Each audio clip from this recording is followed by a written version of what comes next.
era status. Estar perto de Jesus era legal. E tem gente que busca a igreja achando que estar na igreja significa que tudo, todas as vezes, sempre vai ser legal. Não, nós vamos amar muito e acertar. Então é muito interessante esse texto, essa aproximação de Jesus com os seus discípulos. Em Lucas, Jesus passou a noite orando. Eu acho interessante, porque, não sei se Lucas mesmo que fala isso, quando Jesus sai para escolher os seus discípulos, Mateus também fala isso, Jesus ora uma noite inteira. Para quê? Para no outro dia chamar os seus discípulos. Novamente, os autores dos sinóticos recuperam essa oração a noite inteira de Jesus. Para quê? Para dizer algo que seria de suma importância, algo que iria marcar a vida deles. E o que Jesus ia dizer? Eu vou morrer.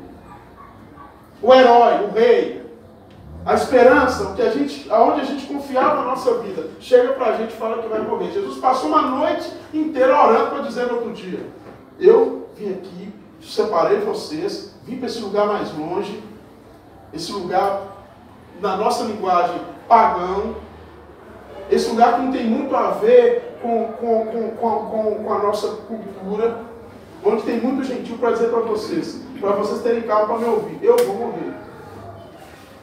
Mas Jesus fala outra coisa, que aí o pessoal não entende.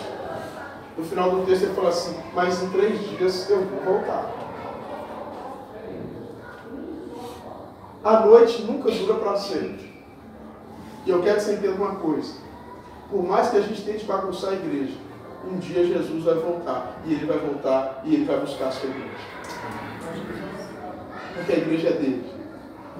Porque ele é o cabeça. Porque ele é o Senhor. Porque ele detém todo o governo. Não adianta achar que ele não está vendo. Ele continua observando a bagunça que a gente faz. Aí Jesus, é muito legal que ele começa com uma pergunta: quem dizes que sou eu? E essa pergunta parece uma pergunta boba, porque pelo menos 1 ano e meio, há 2 anos, eles estão andando do lado de Jesus. Eles comem com Jesus.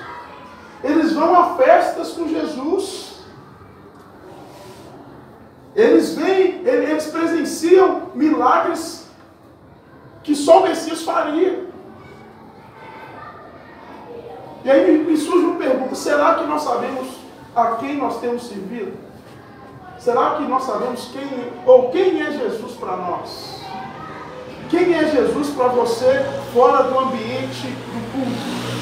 Quem é Jesus para você de segunda a sábado? Tirando sexta, que é o dia da pelada. Que aí... Quem é Jesus para nós? Se alguém te perguntar quem é Jesus para você, qual seria a sua resposta? Chegou lá no seu serviço, sentou para trabalhar, alguém chega para você e fala assim: quem é Jesus para você? O que você responderia? Que tipo de relacionamento temos desenvolvido com Jesus a ponto de saber quem Ele é de verdade? Será que é um relacionamento de barganha? Ele é aquele que, quando eu oro, atende as minhas orações? Lógico que Ele atende, mas isso é só relacionamento de barganha. Que tipo de relacionamento temos desenvolvido com Jesus? Porque o nosso relacionamento vai interiorizar em nós quem Ele é para nós. Quem Ele é para você tem a ver com o tipo de relacionamento que você mantém com Ele. Agora eu quero te dizer uma verdade: Ele continua sendo fiel. Ele é fiel, mesmo quando nós damos as nossas vaciladas. Muito tempo de convivência. O que dizem aponta para o que vocês pensam de mim. E é interessante que essa pergunta de Jesus é uma pergunta que abre os olhos dos discípulos. E também é uma pergunta que recupera toda uma tradição messiânica. Ou seja, toda a tradição de quem o Messias seria. Então os discípulos vão responder primeiro a partir da resposta do povo. Primeiro ele fala assim: quem o povo está falando que eu sou? Aí o pessoal falou assim: olha, Deixa eu falar.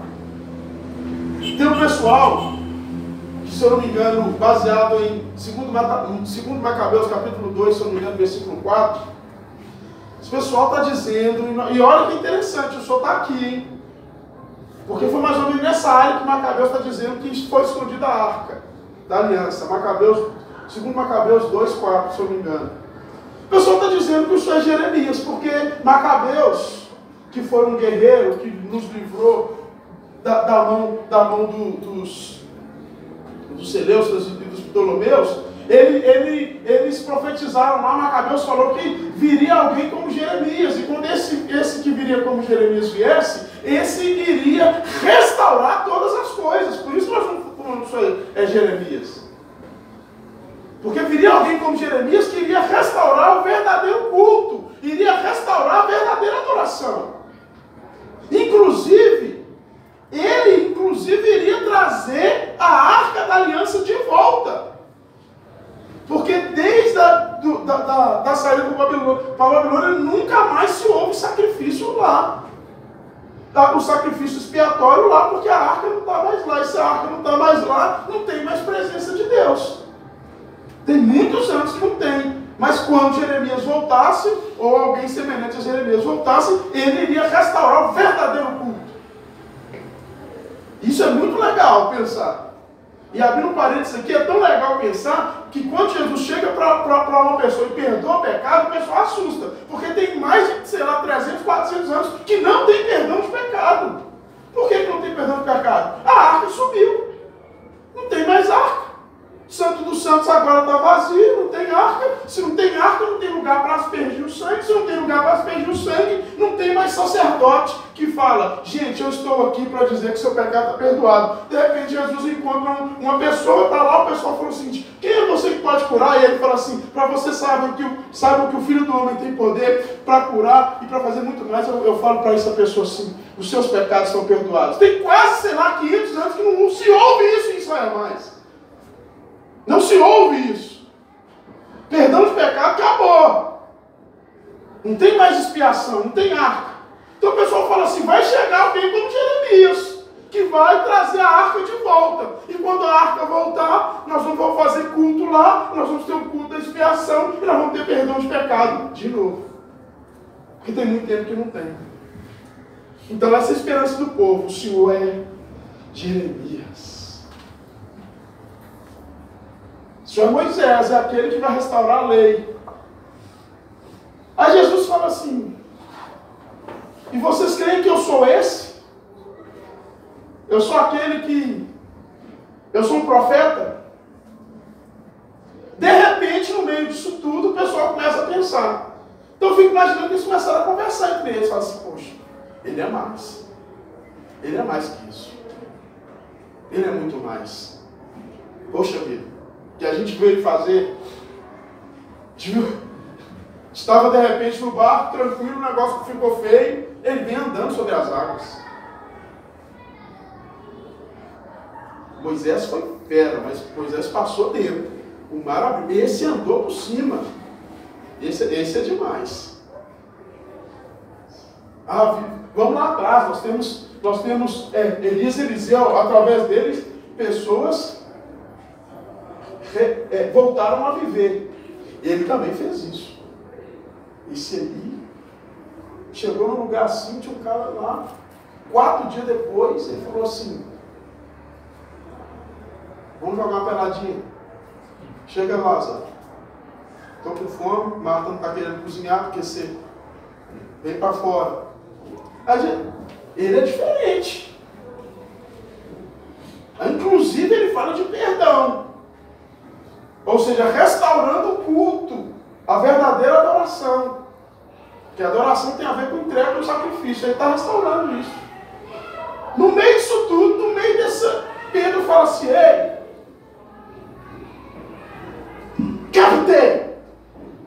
captei vossa mensagem, iluminado Rabi.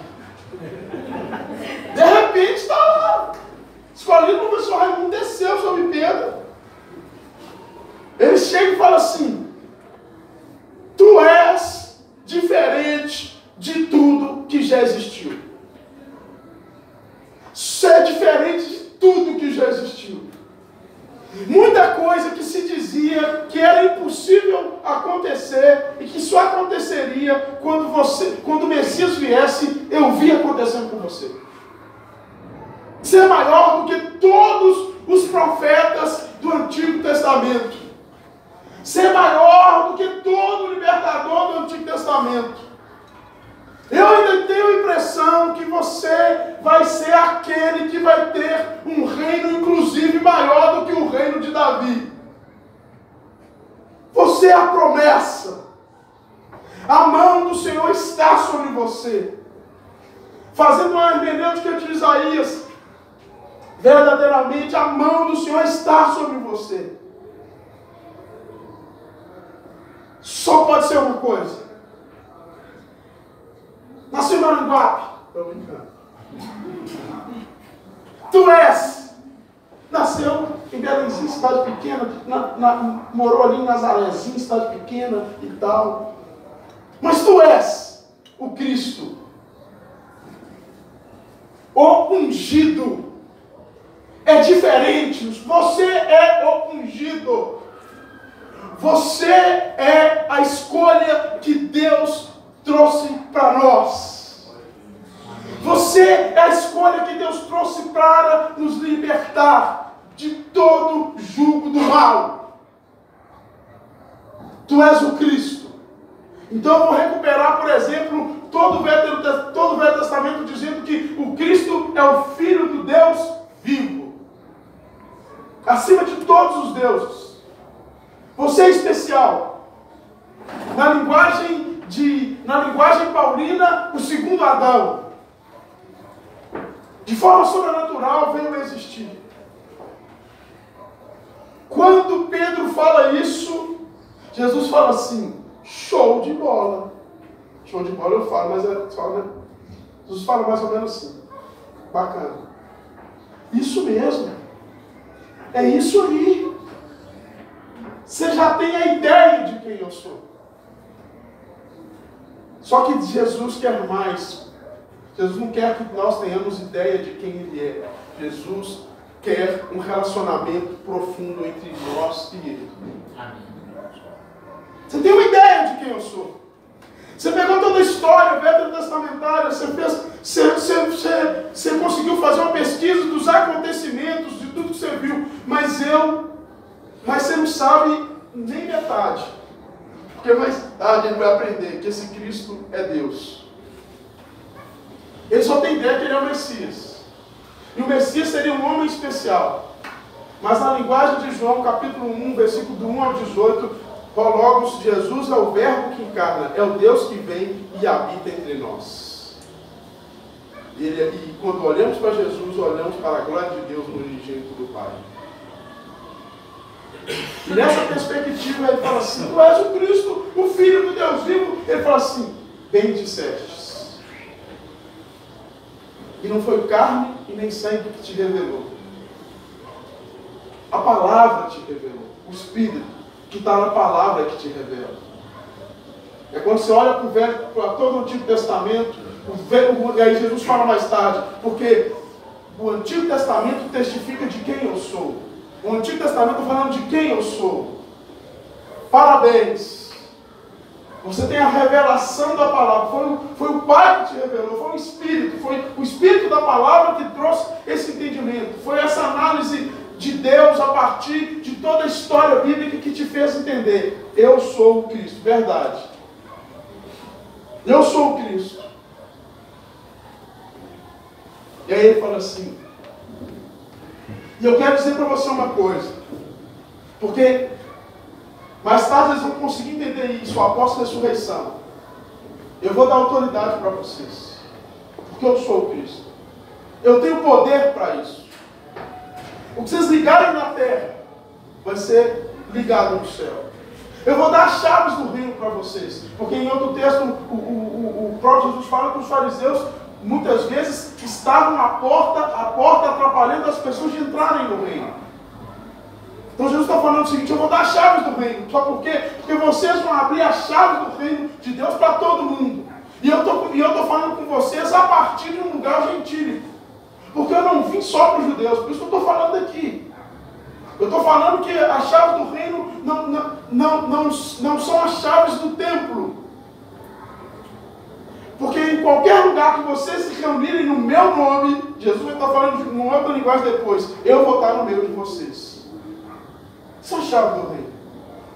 Saindo para jogar a bola e a gente faz uma oração, Senhor, esteja conosco. A chave, Deus abre a porta ali e alguém de repente chega no nosso meio, entende, Jesus está no meio deles. Como mais tarde Paulo vai falar assim, estando eles juntos, todos profetizam, e o incrédulo estando entre eles diz, verdadeiramente, o Senhor está no meio deles. Chave do reino, é aberto, a pessoa consegue entender, está diferente, você está vivendo, está diferente.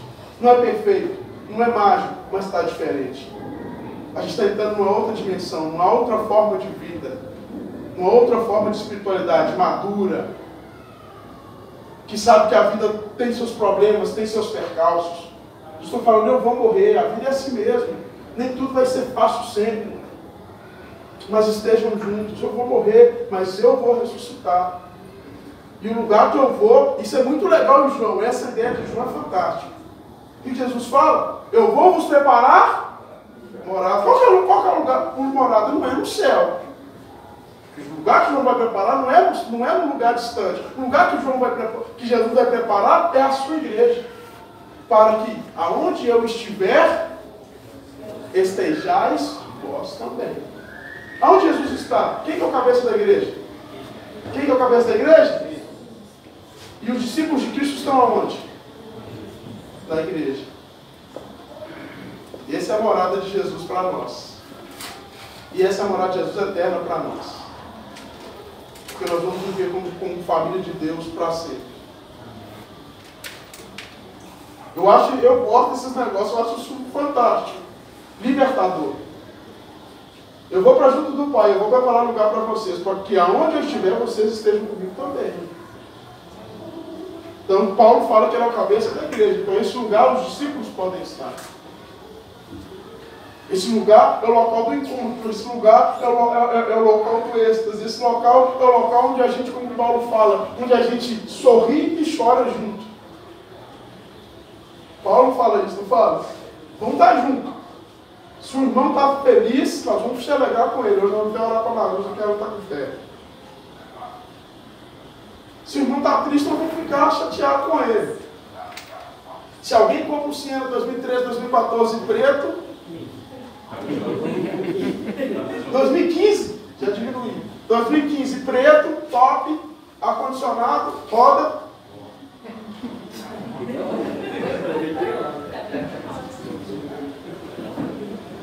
Quatro portas, top, de linha. A gente fala, que bacana, eu vejo lá no Face, lá no Zap. Eu quero dirigir. Tem misericórdia, tem. Se você deixar a Eliane, é tranquila, mas se você quiser deixar. O Wilton não está bem esse dia. Ele veio pela estrada, esse dia está vindo da estrada. Quem está dirigindo? Ele, o Wilton. Eu falei assim, tem como parar o carro? Deixa eu te falar com ele. Eu não queria falar com ele, mas eu queria só que pega a direção. Porque esse é o local, esse é o paraíso de volta à terra. Pelo menos é resquício desse paraíso, é resquício do que Deus quer que a gente viva. Então, de repente, Jesus fala assim, não vai ser fácil, mas eu vou ressuscitar e eu vou delegar para vocês poder, para passar pelo que eu passei. Uma pergunta que abre os olhos. Aí, como eu disse, Jesus está recuperando textos lá do Antigo Testamento, Malaquias, segundo Macabeus, o próprio Daniel, o próprio texto de Salmo, se não me engano, 70 e poucos, de Salmo capítulo 2. Marcos aqui inaugura metade do seu livro, que separa uma separação dos tempos. Interessante uma coisa que Marcos faz, porque Marcos, nesse capítulo, perto desse capítulo, ele fala de cura de 2 cegos. Então, no capítulo 9, depois do capítulo 10, ele fala da cura de 2 cegos. Ele está mostrando o que ele está querendo mostrar para a gente dentro da sua literatura. Quando ele trabalha essas curas. Antes ele trabalha esse texto para mostrar, muitas vezes nós pensamos que sabemos quem Jesus é, mas a gente tem que estar com ele na caminhada, porque a cada dia a luz dele brilha sobre nós e vai nos fazer enxergar qual é a verdadeira identidade dele, em nós, através de nós e por nós. Por isso que Marcos vai trabalhar 2 séculos próximos a esse texto.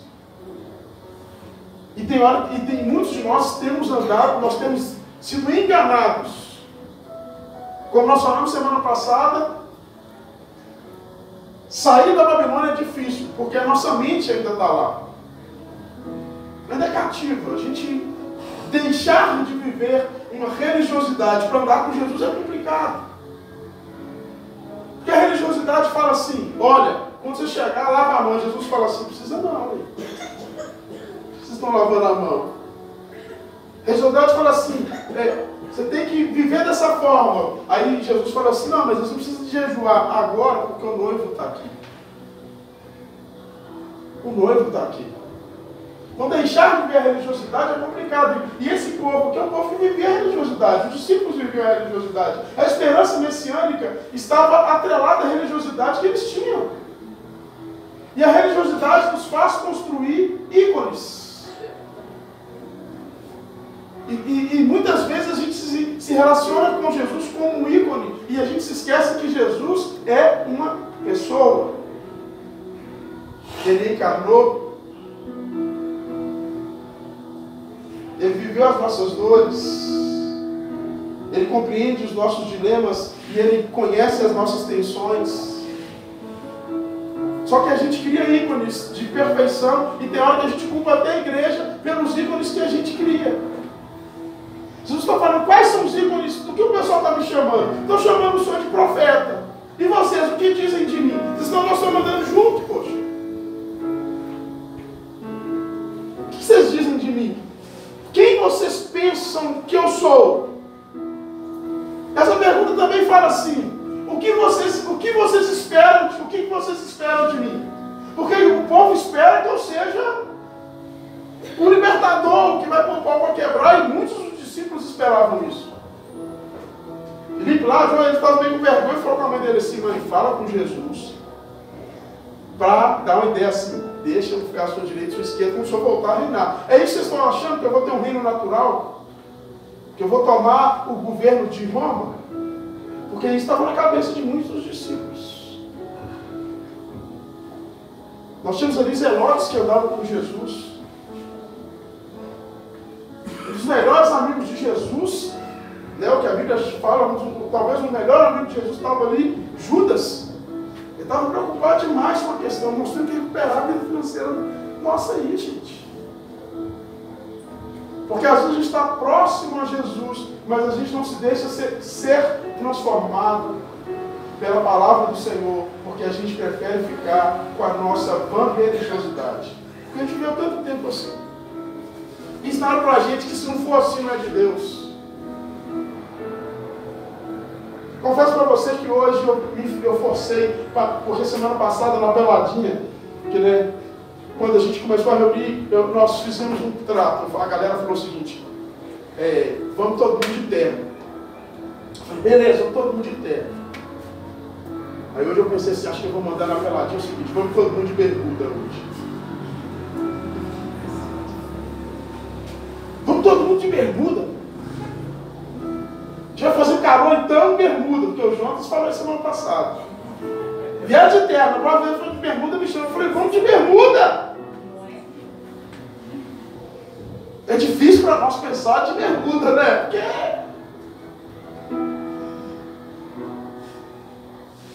Porque todo mundo esperava um rei que governasse, mas a Bíblia fala que o filho do homem não tinha onde recostar a cabeça.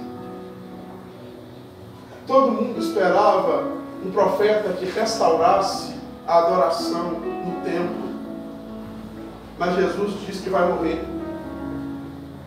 Isso quebra toda estrutura de pensamento sobre quem Ele é, sobre o Messias, que vai fazer tudo legal para nós. A palavra de Jesus fala assim, olha, o negócio de andar comigo é o seguinte, de vez em quando, vocês vão achar que vocês são ovelhas no meio de lobos, porque vão machucar vocês.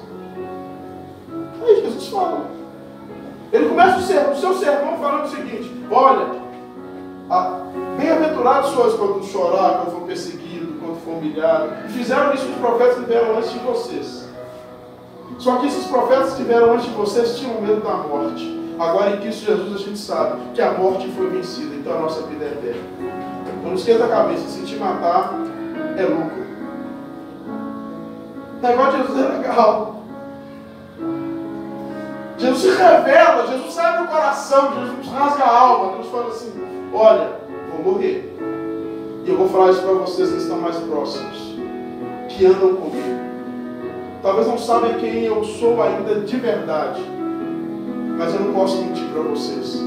As coisas não vão sair do jeito que vocês estão pensando. Mas fica tranquilo, eu vou voltar. E quando eu voltar, eu vou trazer na mão a chave da vitória da morte.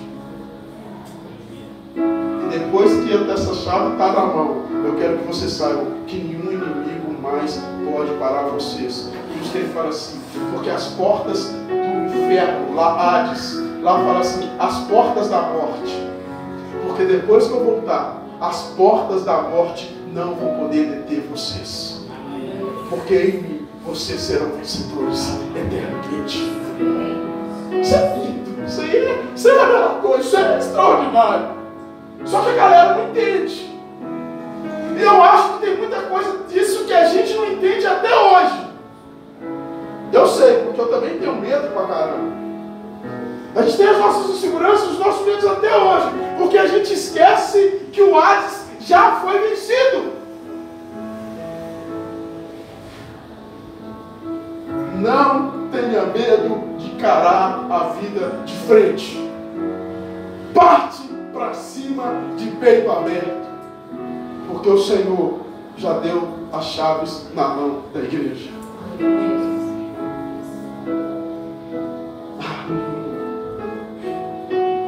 As portas da morte não prevalecem contra a igreja do Senhor. Tem um livro muito legal que eu recomendo vocês a lerem, chamado Os Mártires. Esse livro conta a história dos mártires cristãos ao longo da história da igreja. E um livro muito sangrento, muito doloroso de se ler. Mas é interessante você ver esses irmãos na época quando eles estão morrendo por amor a Jesus. Eu acho que eles entenderam isso. As portas da morte não vão prevalecer contra vocês. Sabe por quê? Porque eu vou vencer a morte. Eu vou morrer. Eu vou ressuscitar. E você vai ser vencedor comigo para sempre. Então a história nos conta que, por exemplo, certa vez, pegavam esses cristãos e jogavam esses cristãos nas arenas, nos estádios. E a gente estuda sobre os estádios. Jerusalém também tinha um estádio. Um estádio romano. E nesses estádios crucificavam esses cristãos, mas com animais, com batalhas, não dava arma para ele, dava para o inimigo, soltava o leão. E a história nos conta que muitas vezes, quando esses cristãos estavam morrendo, eles cantavam ao Senhor. Imagina. Vencendo, vem Jesus. O leão comeu. Vem, o outro leão já comeu. Eu gosto muito do livro de Hebreus, principalmente o capítulo 11. Se eu não me engano, versículo 35. Que conta a história, ali ele está falando, homens dos quais o mundo não era digno, está retratando um pouco da história dos nossos irmãos macabeus que viveram ali no período intermediário. Não tiveram seu nome registrado para nós, mas eles estão na mente de Deus. E quem está na mente de Deus vai ressuscitar no grande e glorioso dia, como está escrito lá em Apocalipse.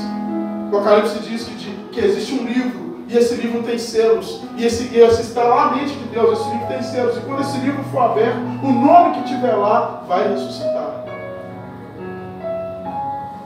Há muitos anos, né, na época do Wilton, né, já estou até careca, tinha um pastor, se não me engano, chamado Rex Ramba. Rex Ramba escreveu um livrinho pequeno chamado assim, Ao Novo Nome Escrito Agora. Ele mandava de graça.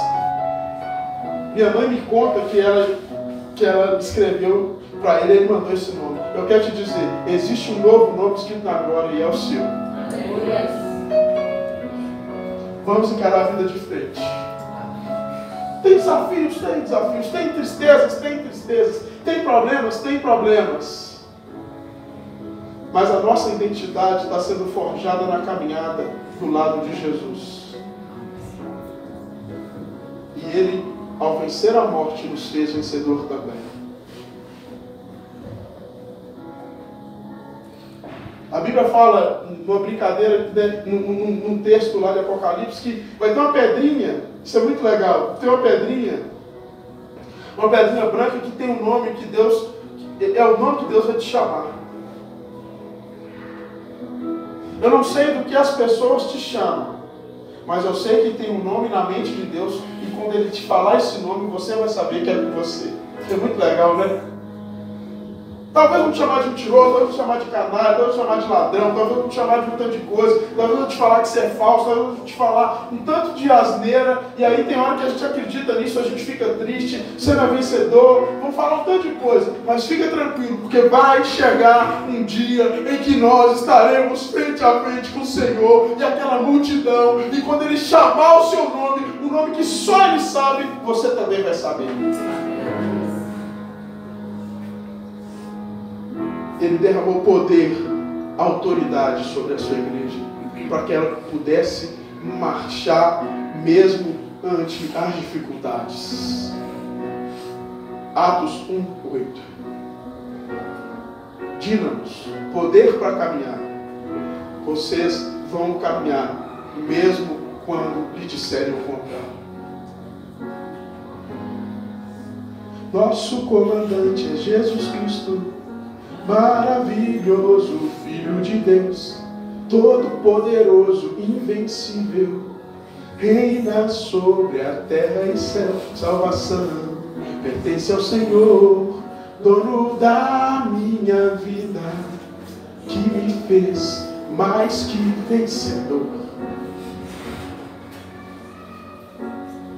Que me fez mais que vencedor.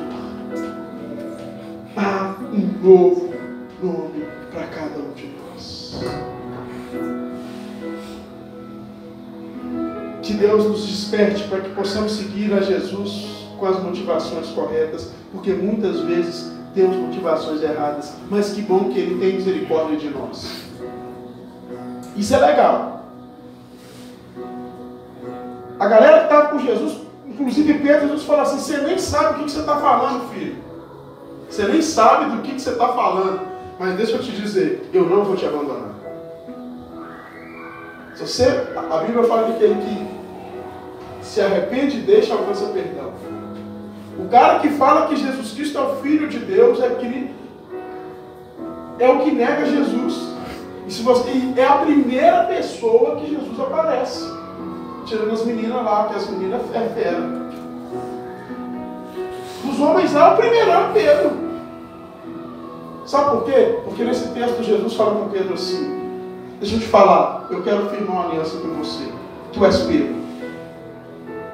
E sobre esta pedra, sua vida, rocha, está no lugar de rocha, sobre você, e através de você, eu vou começar uma grande obra. Eu edificarei a minha igreja.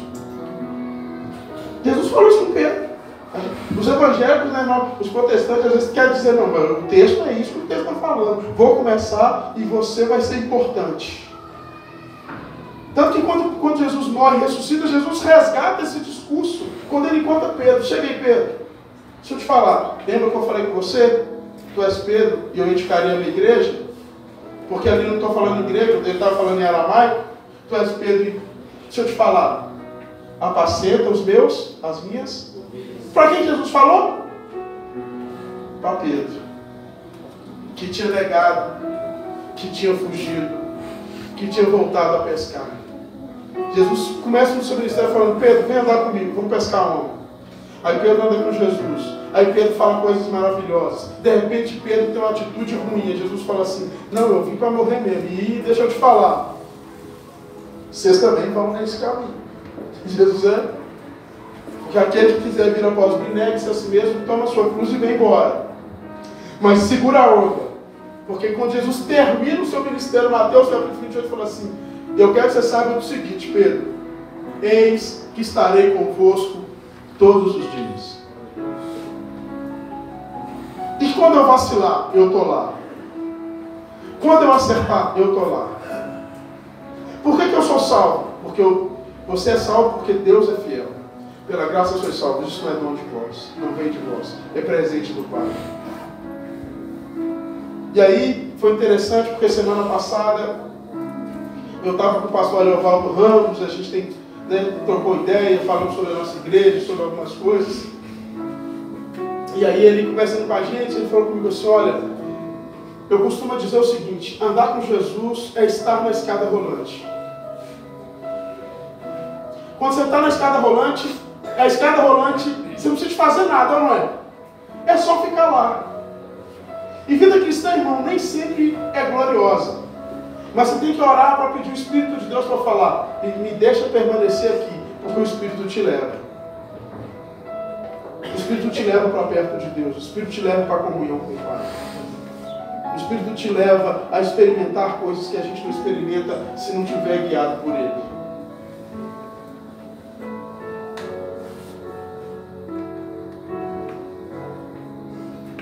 Deus está no meio de nós. Eu acho. É uma coisa dos católicos romanos que eu acho legal, né? Eu tive numa missa semana retrasada num batizado do primo da minha esposa, e eu acho legal porque a gente não fala isso, mas eu acho legal estar na liturgia deles. Deus está no meio de nós. A gente precisa de falar isso mais vezes. Ele guia os nossos passos. O que a gente precisa entender é que nós somos edificados em Cristo através da nossa relação com Ele. Hoje, quando eu entusiasmo quando eu estou preparando esses negócios, e aí eu liguei para o meu parceiro, para o Álvaro, né, uma galera que conhece o Álvaro. Falei assim, o Álvaro, saca só, a gente começa, foi com uma nova que a gente fica brincando. Eu falei, rapaz, quando Jesus fala assim, tu és Pedro, sobre esta pedra, aí o Álvaro veio com a teoria, eu falei assim, eu estou com um negócio, presta atenção, que bacana que a gente estudando, a gente encontra no Senhor, uma iluminação da revelação que já está lá. Pedro, através do relacionamento, isso é muito legal, porque é isso que a gente está falando. Eu estou desenvolvendo um relacionamento com você, filho. Você é protótipo de uma igreja que eu vou gerar. Que eu vou desenvolver um relacionamento com ela. Já falei para você parar de buscar as crianças. Você fala, poxa. Ainda bem que o Arthur já cresceu, gente. Oh, meu Deus. Não isso não. Pois é, a tia, né? Tia é assim mesmo. Eu estou desenvolvendo um relacionamento com você, independente do que você fizer. Deixa eu te falar, Pedro. Estou contigo e não abro. Aí Pedro fala a maior bobagem e Jesus repreende Pedro. Mas quando Jesus ressuscita, Jesus chega para Pedro e fala com Pedro assim, eu sei que nós estamos desenvolvendo um relacionamento, por isso eu vou te perguntar, você me ama? Ah, não te amo do jeito que você me ama não, mas a gente já tem relacionamento e eu estou contigo, eu estou te dando responsabilidade, apacenta as minhas ovelhas. Estou te dando responsabilidade. Deus tem colocado responsabilidade sobre as nossas vidas. Não vamos fugir dela. É fácil? É simples? É tranquilo? Não. É só a gente ficar na escada. O problema de estar na escada rolante é que a gente sempre tem a tendência de querer chegar mais rápido. É ou não é? Você está na escada rolante. A escada rolante vai te levar para o lugar que você quer chegar. Só que você fala assim, deixa eu dar uma ajuda. Eu vou subir mais rápido. E a gente é tão impaciente que a gente fala para a pessoa da frente assim, vai andando aí, filho. Ei! Aí a pessoa fala assim, você está na escada rolante. Ela vai te levar para o lugar que você quer chegar. Deixa eu te falar, querido, eu creio que a igreja é a escada rolante de Deus. E se a gente se aventurar, ficar dentro dela, com todos os defeitos que ela possa ter, em relacionamento com Cristo, Ele vai nos levar para onde Ele quer. E Ele vai nos levar. É fácil? É simples? É tranquilo? Tem desafio? Tem. Porque tem a gente, os Pedros, os Mateus, os Filipes, os atleticanos. Como é que fala glória no negócio? Tem.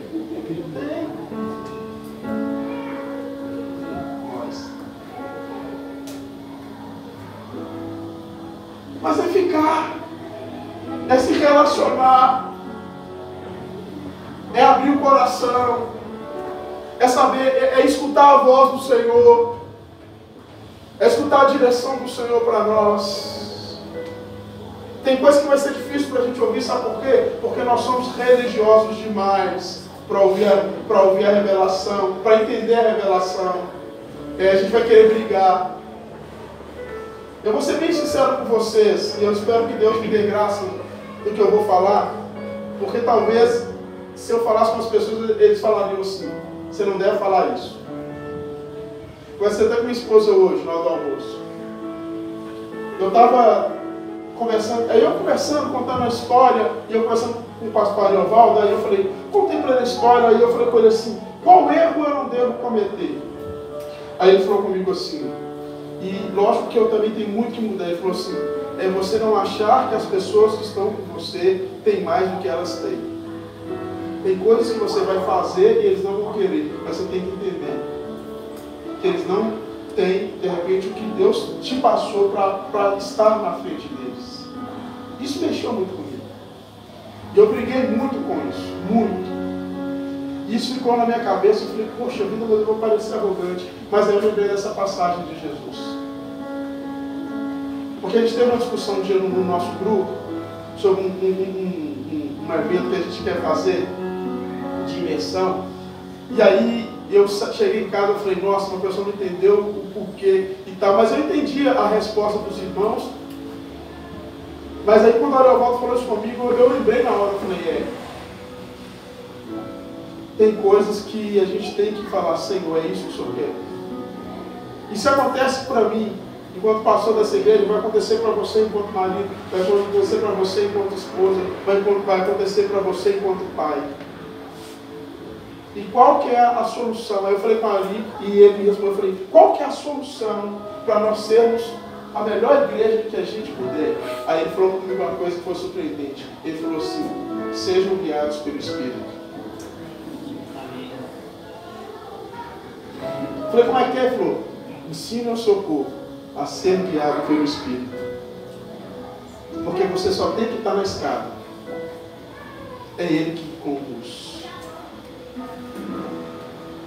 Ele não falou, mas eu fiquei pensando, o nosso problema é que a gente quer andar, que a gente quer dar passo, que a gente acha que vai chegar mais rápido se a gente fizer do nosso jeito.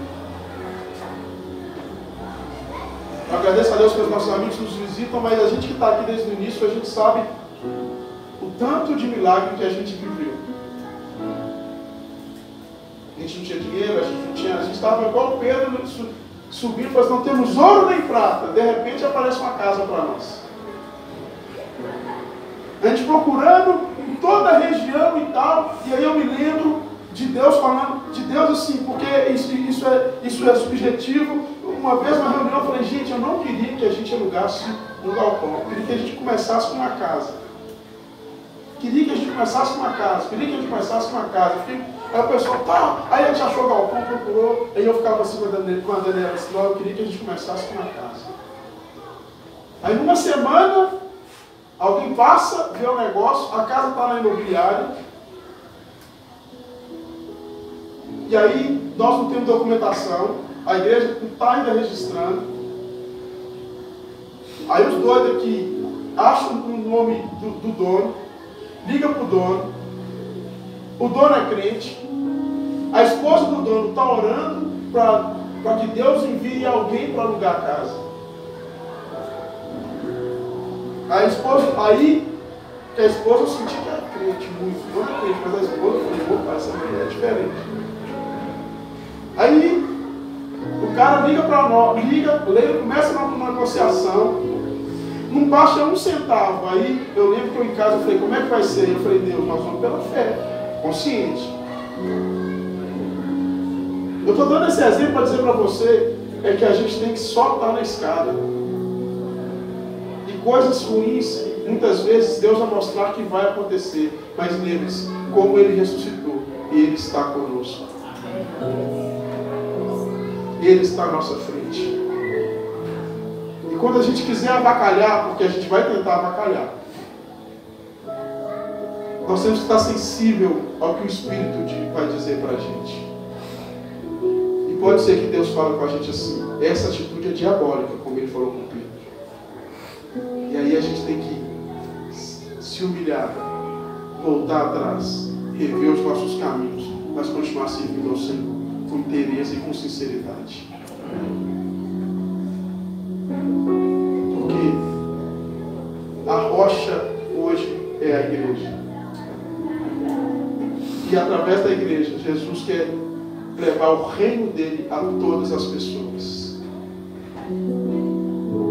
Interessante, eu gosto de entender, Mateus escreve o seu livro, né? Eu sou um pouco mais liberal do que conservador, porque eu acho interessante, Mateus escreve o seu livro quando o templo já está destruído. Então o ouvinte de Mateus não tem mais a referência do templo. A referência que o ouvinte de Mateus tem quando ele lê esse texto é: vocês estão sendo perseguidos, vocês estão sendo mortos,